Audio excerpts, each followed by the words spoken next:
BGBS এর দ্বিতীয় দিনে বিনিয়োগ প্রস্তাব 4.5 লক্ষ কোটি টাকার, স্বাক্ষর 212টি মৌ। ঘোষণা মমতার। বিশ্ববঙ্গ বাণিজ্য সম্মেলনের বিজিবিএস এর উদ্বোধনী মঞ্চে বুধবার বড় বড় অঙ্কের বিনিয়োগের কথা ঘোষণা করেছিলেন মুকেশ আম্বানি, সঞ্জীব গোয়েঙ্কা, সজ্জন জিন্দল, সঞ্জীব পুরীরা। বৃহস্পতিবার সম্মেলনের সমাপ্তিতে মুখ্যমন্ত্রী মমতা বন্দ্যোপাধ্যায় জানালেন, বুধবার যে বিনিয়োগের প্রস্তাব এসেছিল তা হিসাবে ধরা হয়নি।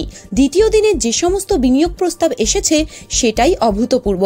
বাণিজ্য সম্মেলনের শেষ দিনে মুখ্যমন্ত্রী মমতা বলেন, আমি জানি সকলেই একটা কথা জানার অপেক্ষায় রয়েছেন, তা হলো কত কোটি টাকার বিনিয়োগের প্রস্তাব এলো। এরপরেই মুখ্যমন্ত্রী বলেন, শুধু আজকেই বৃহস্পতিবার 4,44,595 কোটি টাকার লগ্নির প্রস্তাব এসেছে।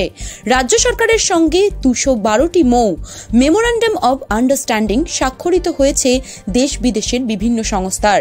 মমতা এও জানিয়েছেন, আনুষ্ঠানিকভাবে আম্বানি বা জিন্দল যা ঘোষণা করেছেন তা তো রয়েছেই, তাছাড়াও দুই শিল্পপতি তাকে ব্যক্তিগতভাবে জানিয়েছেন তাদের দুই গোষ্ঠী আরও কিছু বিনিয়োগ করবে। মুখ্যমন্ত্রীর কথায় শুধু মুকেশজি বাংলায় 1 লক্ষ কোটি টাকা বিনিয়োগ করবেন।